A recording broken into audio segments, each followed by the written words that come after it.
Halo, mari belajar tentang pengolahan data. Tahukah kamu apa itu data? Data adalah kumpulan informasi atau keterangan nyata yang diperoleh dari hasil pengamatan, wawancara, atau kegiatan penelitian. Bagaimana cara mengumpulkan sebuah data? Untuk mengetahuinya, mari simak cerita berikut ini. Siswa kelas 5 sedang mengunjungi kebun binatang. Mereka diminta untuk mencatat apa saja hewan yang ada di kebun binatang dan berapa jumlah masing-masing hewan. Apa yang dicatat oleh siswa kelas 5 disebut dengan data. Data dapat berupa keadaan, gambar, suara, kata, angka, atau simbol lainnya. Bagaimana cara siswa mengumpulkan data? Para siswa melakukan dua metode pengumpulan data. Metode pertama adalah melakukan proses pengamatan. Siswa mengamati secara langsung dan mencatat jenis-jenis hewan yang ada di kebun binatang. Metode kedua yaitu wawancara. Siswa bertanya secara langsung kepada penjaga kebun binatang berapa jumlah masing-masing jenis hewan. Metode pengumpulan data lainnya adalah kuesioner. Contohnya, guru membagikan lembar kuesioner mengenai materi pelajaran. Siswa diminta untuk menjawab pertanyaan-pertanyaan yang ada pada lembar kuesioner. Ada juga metode pengumpulan data berupa tes. Contohnya, guru mengadakan ulangan harian matematika. Kemudian, siswa diminta mengerjakan soal-soal yang diberikan. Nilai yang diperoleh siswa dari ulangan tersebut dijadikan sebagai data nilai ulangan harian matematika. Setelah data terkumpul, kegiatan yang dilakukan adalah mengurutkan data. Dengan mengurutkan data, dapat mempermudah kita dalam pengolahan data. Misalnya, untuk menentukan nilai tertinggi dan terendah dari sebuah data, nilai rata-rata, modus, atau median. Untuk mengetahuinya, mari perhatikan contoh berikut ini. Siswa kelas 5 SD Tunas Bangsa melakukan penimbangan berat badan. Data yang diperoleh sebagai berikut. Berdasarkan data di atas, jawablah pertanyaan berikut ini. A. Urutkan data tersebut mulai dari yang terkecil. B. Sajikan data tersebut dalam bentuk tabel. C. Tentukan nilai tertinggi dan nilai terendah dari data tersebut. D. Tentukan selisih nilai tertinggi dan nilai terendah. Mari kita bahas cara penyelesaiannya. Berdasarkan data tersebut, kita akan urutkan dari data yang terendah. Data yang terendah atau nilai yang terendah dari data tersebut adalah 32. Karena ada 4 siswa yang memiliki berat badan 32 kg, maka kita tulis 32 sebanyak 4. Urutan selanjutnya yaitu 33. Karena ada 2 siswa yang memiliki berat badan 33 kg, maka kita tulis 33 sebanyak 2.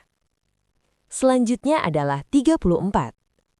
Karena ada 3 siswa yang memiliki berat badan 34 kg, maka kita tulis 34 sebanyak 3.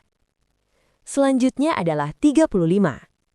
Dan seterusnya sampai semua data terurut dari yang paling kecil sampai yang paling besar. Selanjutnya dari data tersebut, kita akan membuat tabelnya. Tabel yang akan kita buat akan menyajikan tentang data berat badan siswa kelas 5 SD Tunas Bangsa. Maka dari itu, yang perlu kita tuliskan dalam tabel adalah berat badan dalam kilogram dan frekuensi atau banyaknya siswa. Dengan memurutkan data mulai dari yang terkecil, dapat mempermudah kita dalam membuat tabel dan menganalisis data. Berdasarkan data dalam bentuk tabel tersebut, dapat kita peroleh informasi bahwa 1. Siswa dengan berat badan 32 kg ada 4 orang. 2. Siswa dengan berat badan 33 kg ada 2 orang. 3. Siswa dengan berat badan 34 kg ada 3 orang. 4. Siswa dengan berat badan 35 kg ada 1 orang. 5. Siswa dengan berat badan 36 kg ada 1 orang. 6. Siswa dengan berat badan 37 kg ada 2 orang. 7. Siswa dengan berat badan 38 kg ada 1 orang. 8. Jumlah siswa kelas 5 SD Tunas Bangsa ada 14 orang. Selanjutnya, kita akan menentukan nilai tertinggi dan nilai terendah dari data berat badan siswa kelas 5 SD Tunas Bangsa. Sebelumnya, kita telah mengurutkan data mulai dari yang terkecil sampai yang terbesar. Sehingga, berdasarkan urutan data tersebut, nilai data yang tertinggi adalah 38 kg. Kemudian, nilai data yang terendah adalah 32 kg. Selanjutnya, kita akan menentukan selisih nilai tertinggi dan nilai terendah, yaitu nilai tertinggi dikurangi dengan nilai terendah, yaitu 38 dikurangi 32 sama dengan 6. Jadi, selisih nilai tertinggi dan nilai terendah dari data tersebut adalah 6 kg. Pernahkah kamu membaca sebuah tabel atau diagram? Tabel atau diagram menyajikan informasi secara visual. Dengan membaca tabel atau diagram, kita akan memperoleh informasi yang diperlukan. Data yang terlalu banyak akan lebih mudah disajikan menggunakan tabel atau diagram. Data yang telah disajikan dapat dibaca banyaknya atau sedikitnya data dari tabel yang tersedia. Untuk mengetahuinya, mari perhatikan contoh berikut ini. Pak Andre menjual beragam jenis buah di toko seperti apel, jeruk, anggur, pir, dan lain sebagainya. Setiap hari, Pak Andre mencatat hasil penjualan beberapa jenis buah dalam satuan kilogram. Data hasil penjualan buah Pak Andre selama 1 minggu ditunjukkan pada tabel berikut. Berdasarkan tabel tersebut, data dapat dibaca sebagai berikut. A. Banyak apel yang terjual adalah 28 kg. B. Banyak jeruk yang terjual adalah 35 kg. C. Banyak anggur yang terjual adalah 14 kg. D. Banyak pir yang terjual adalah 23 kg. E. Banyak mangga yang terjual adalah 25 kg. F. Buah dengan hasil penjualan tertinggi adalah jeruk. G. Buah dengan hasil penjualan terendah adalah anggur. Pernahkah kamu menyajikan sebuah data? Supaya sebuah data lebih mudah dipahami, data dapat disajikan ke dalam berbagai bentuk. Mari kita bahas satu persatu. Sebuah data dapat disajikan dalam bentuk tabel. Data dalam bentuk tabel adalah penyajian data yang disusun secara sistematis ke dalam baris dan kolom. Tabel dibedakan menjadi tabel baris kolom, tabel kontingensi, dan tabel distribusi frekuensi. Untuk mengetahuinya, mari perhatikan penjelasan berikut ini. A. Tabel baris kolom. Tabel baris kolom menyajikan data sederhana, biasanya hanya terdiri atas satu variabel saja. Perhatikan contoh berikut ini. Data mengenai harga minyak di Pasar Sukasari selama 8 bulan terakhir disajikan dalam tabel baris kolom sebagai berikut. Tabel berikut adalah tabel baris kolom yang menggambarkan data harga minyak di Pasar Sukasari selama 8 bulan terakhir. Tabel ini hanya mencakup satu variabel kategori, yaitu harga minyak. Baris tabel menunjukkan bulan, yaitu bulan ke-1, ke-2, ke-3, ke-4, ke-5, ke-6, ke-7, dan ke-8.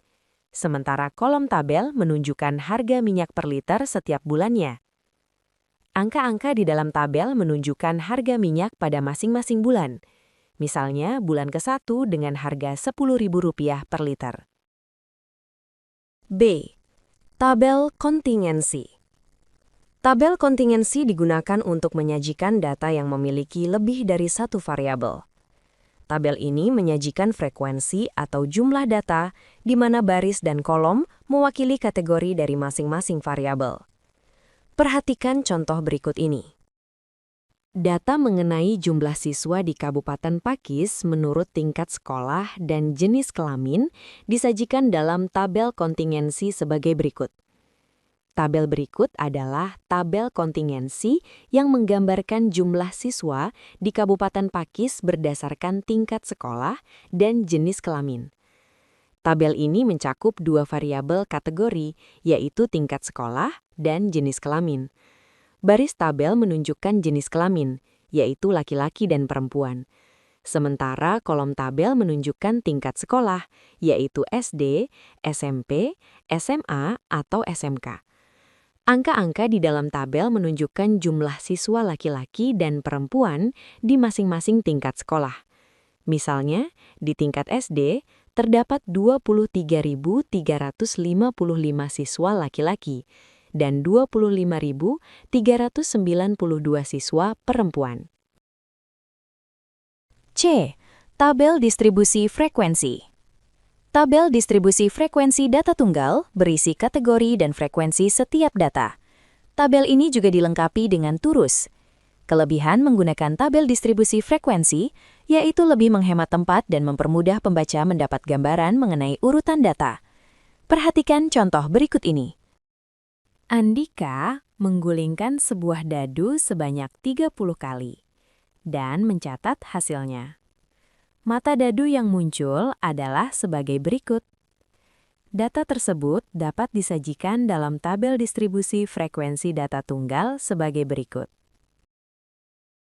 Tabel berikut adalah tabel distribusi frekuensi yang menggambarkan kemunculan mata dadu pada pelemparan sebuah dadu.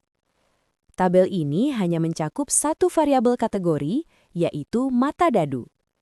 Baris tabel menunjukkan mata dadu, yaitu mata dadu 1, 2, 3, 4, 5, dan 6. Sementara kolom tabel menunjukkan turus dan frekuensi atau jumlah mata dadu yang muncul.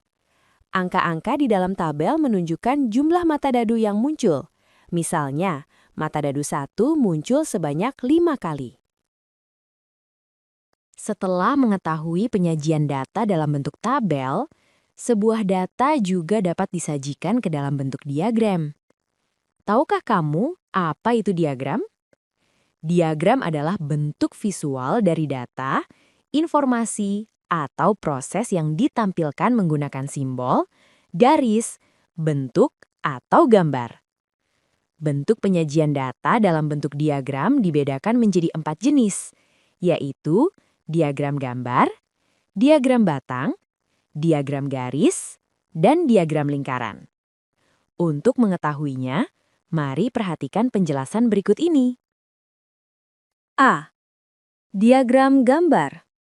Diagram gambar atau piktogram adalah diagram yang menyajikan data dalam bentuk gambar-gambar yang diteliti atau dicatat. Perhatikan contoh berikut ini. Bulan membantu ibu membeli telur di toko setiap hari selama 1 minggu untuk bahan membuat kue. Setiap hari, Bulan mencatat jumlah butir telur yang ia beli. Data jumlah butir telur yang dibeli Bulan selama 1 minggu ditunjukkan pada tabel berikut. Tabel hasil pembelian telur selama 1 minggu. Berdasarkan tabel di atas, sajikan data tersebut ke dalam bentuk diagram gambar. Mari kita bahas cara penyelesaiannya. Berdasarkan data dalam tabel tersebut, adapun diagram gambarnya dapat kita sajikan dalam bentuk sebagai berikut. Kita menggunakan 2 buah gambar, yaitu telur besar dan telur kecil, di mana telur berukuran besar akan mewakili sebanyak 4 butir telur, sedangkan telur berukuran kecil akan mewakili sebanyak 2 butir telur. Maka pada hari ke-1, Bulan membeli sebanyak 28 butir telur, di mana dapat kita gambarkan dengan 7 telur besar. Kemudian pada hari kedua, Bulan membeli sebanyak 16 telur, di mana dapat kita gambarkan dengan 4 telur besar.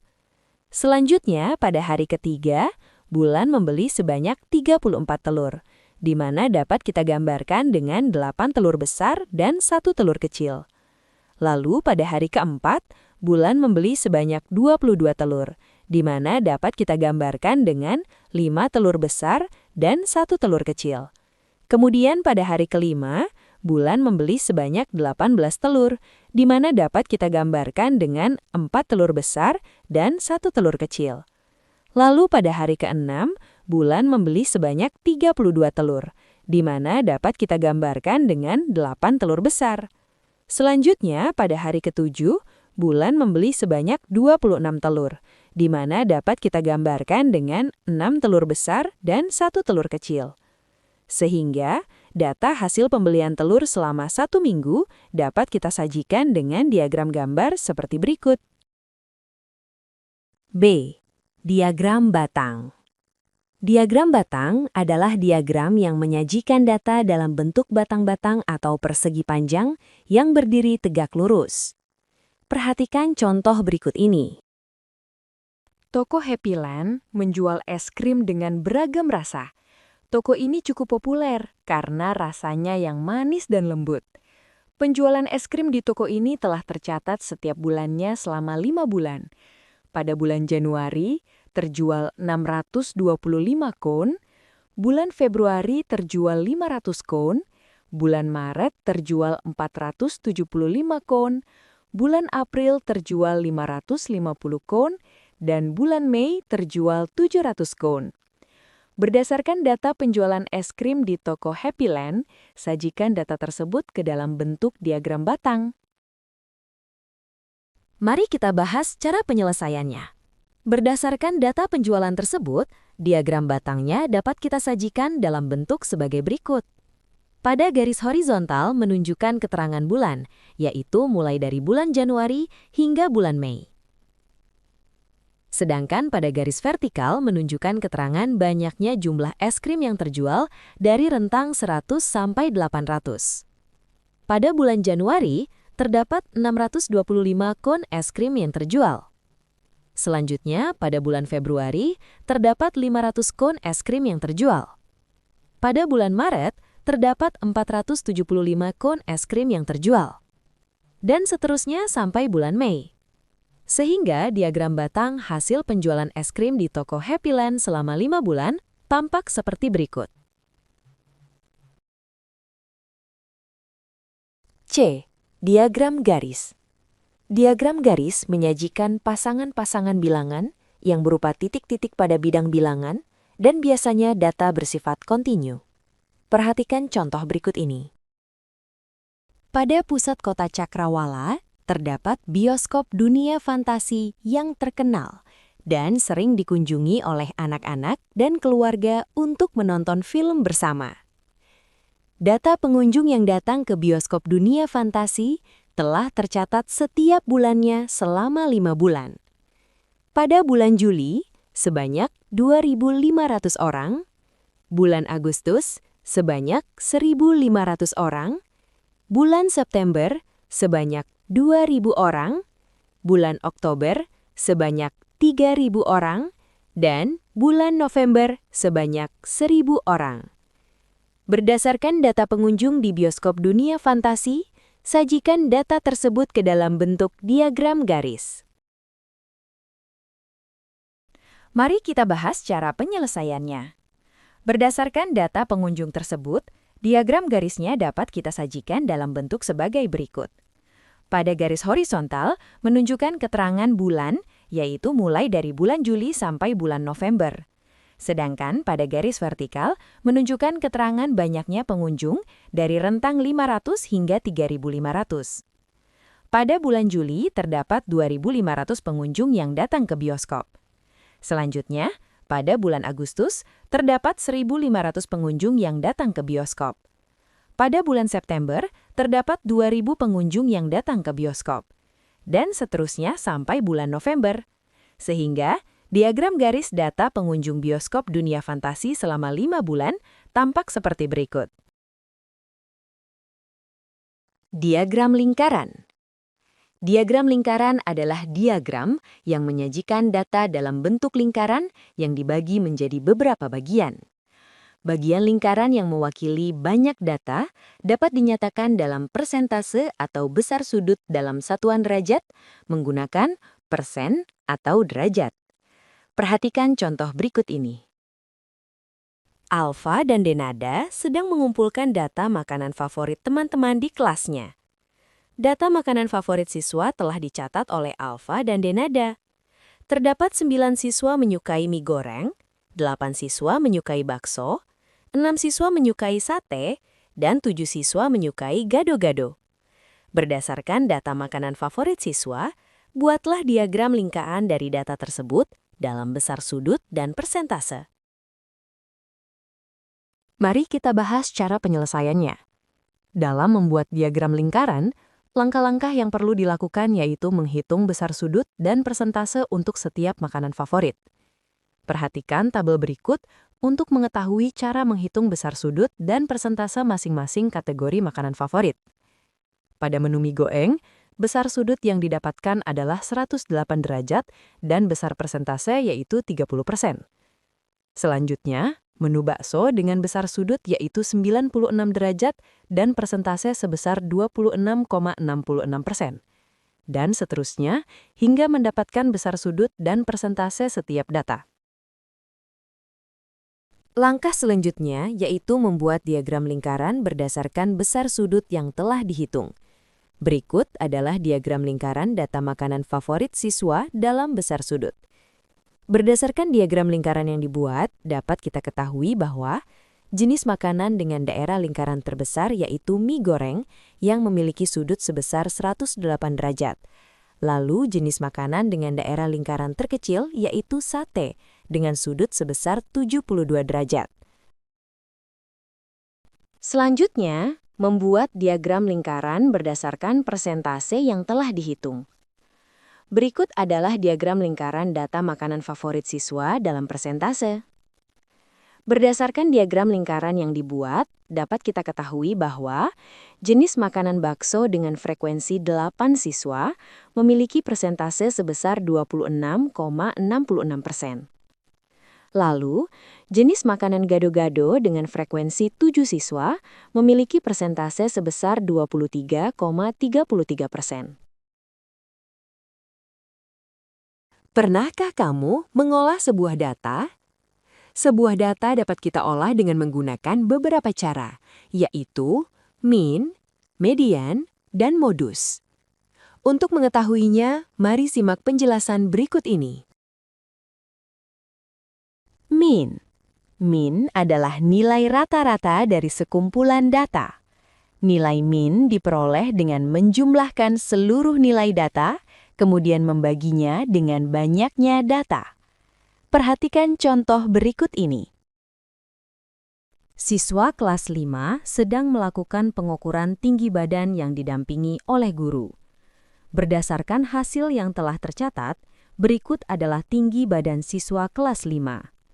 Berdasarkan data pengukuran tinggi badan siswa kelas 5, tentukan nilai mean dari data tersebut. Mari kita bahas cara penyelesaiannya. Langkah pertama yang dilakukan yaitu membuat tabel dari data tinggi badan siswa kelas 5 untuk memudahkan dalam menghitung banyak data.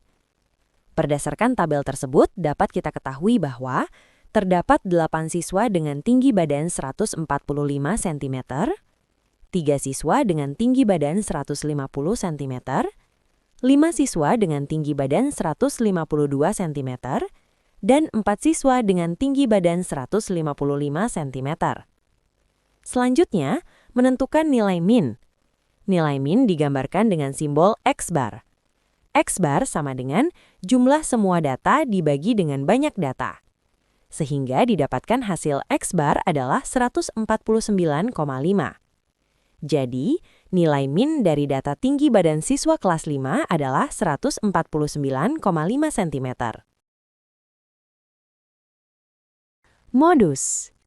Modus adalah suatu nilai atau data yang paling sering muncul dalam suatu kumpulan data. Perhatikan contoh berikut ini. Guru meminta masing-masing siswa untuk mengumpulkan data tentang nomor sepatu yang dipakai oleh teman-teman kelas 5. Hasil data nomor sepatu siswa kelas 5 telah dicatat oleh masing-masing siswa. Berikut adalah data nomor sepatu siswa kelas 5. Berdasarkan data nomor sepatu siswa kelas 5, tentukan modus dari data tersebut. Mari kita bahas cara penyelesaiannya. Langkah pertama yang dilakukan adalah membuat tabel distribusi frekuensi dari data nomor sepatu siswa kelas 5 untuk mempermudah dalam mencari modus dari data tersebut. Berdasarkan tabel tersebut, dapat kita ketahui bahwa terdapat 4 siswa dengan nomor sepatu 33, 2 siswa dengan nomor sepatu 34, 3 siswa dengan nomor sepatu 35, 8 siswa dengan nomor sepatu 36, 4 siswa dengan nomor sepatu 37, dan 6 siswa dengan nomor sepatu 38. Selanjutnya, menentukan modus. Ingatlah, modus adalah nilai yang sering muncul. Berdasarkan tabel di atas, modus dari data nomor sepatu tersebut adalah nomor sepatu 36 muncul sebanyak 8 kali. Jadi, modus data nomor sepatu siswa kelas 5 adalah 36. Median. Median adalah nilai tengah dari data-data yang telah diurutkan. Cara menentukan median dibedakan menjadi dua, yaitu untuk data dengan jumlah ganjil dan data dengan jumlah genap. Untuk mengetahuinya, mari simak penjelasan berikut ini. Menentukan median pada data berjumlah ganjil. Jika data berjumlah ganjil, maka setelah data diurutkan, median adalah suku yang tepat di tengah. Perhatikan contoh berikut ini. Siswa kelas 5 sedang mengikuti ulangan matematika. Hasil nilai ulangan matematika siswa kelas 5 telah dicatat oleh guru. Berikut adalah data nilai ulangan matematika siswa kelas 5. Berdasarkan data nilai ulangan matematika siswa kelas 5, tentukan median dari data tersebut. Mari kita bahas cara penyelesaiannya. Langkah pertama yang dilakukan adalah mengurutkan data mulai dari yang terkecil. Berdasarkan data tersebut, urutan data dari yang terkecil yaitu 5, 6, 6, 7, 7, 8, 8, 9, dan 9. Langkah selanjutnya adalah menentukan median. Ingatlah bahwa median dapat dilambangkan dengan ME. Karena data berjumlah ganjil, maka median adalah suku yang tepat di tengah. Kita dapat menentukan median dengan cara mencoret nilai dari depan dan dari belakang dengan jumlah yang sama antara bagian depan dan belakang. Setelah kita coret dengan jumlah yang sama, kita mendapat nilai yang tepat di tengah yaitu 7. Sehingga ME sama dengan 7. Jadi, median dari data nilai ulangan matematika siswa kelas 5 adalah 7. Selanjutnya, median pada data berjumlah genap. Apabila data berjumlah genap, maka setelah data diurutkan, median merupakan rata-rata data tengah atau jumlah dari dua suku tengah dibagi dua. Perhatikan contoh berikut ini. Siswa kelas 5 sedang mengikuti kegiatan olahraga lari jarak pendek sejauh 100 meter. Guru olahraga telah mencatat hasil waktu lari jarak pendek 100 meter siswa kelas 5. Berikut adalah data waktu lari jarak pendek 100 meter siswa kelas 5. Berdasarkan data waktu lari jarak pendek 100 meter siswa kelas 5, tentukan median dari data tersebut. Mari kita bahas cara penyelesaiannya. Langkah pertama yang dilakukan adalah mengurutkan data mulai dari yang terkecil. Berdasarkan data tersebut, urutan data dari yang terkecil yaitu 10, 10, 12, 13, 14, 14, 15, dan 17. Langkah selanjutnya adalah menentukan median. Karena data berjumlah genap, maka median adalah jumlah dari dua suku tengah dibagi dua. Kita dapat menentukan median dengan cara mencoret nilai dari depan dan dari belakang dengan jumlah yang sama antara bagian depan dan belakang. Setelah kita coret dengan jumlah yang sama, kita mendapat dua nilai yang tepat di tengah yaitu 13 dan 14. Sehingga, ME sama dengan 13 dan 14 dijumlahkan lalu dibagi 2. Dan hasilnya adalah 13,5. Jadi, median dari data waktu lari 100 meter siswa kelas 5 adalah 13,5. Wah, hebat sekali! Hari ini kita telah belajar tentang pengolahan data. Ternyata belajar membaca dan mengolah data itu seru ya. Semoga materi dalam video ini bisa membantu kalian belajar dengan lebih semangat ya. Terima kasih sudah menonton dan belajar bersama dalam video ini. Sampai jumpa di video pembelajaran berikutnya.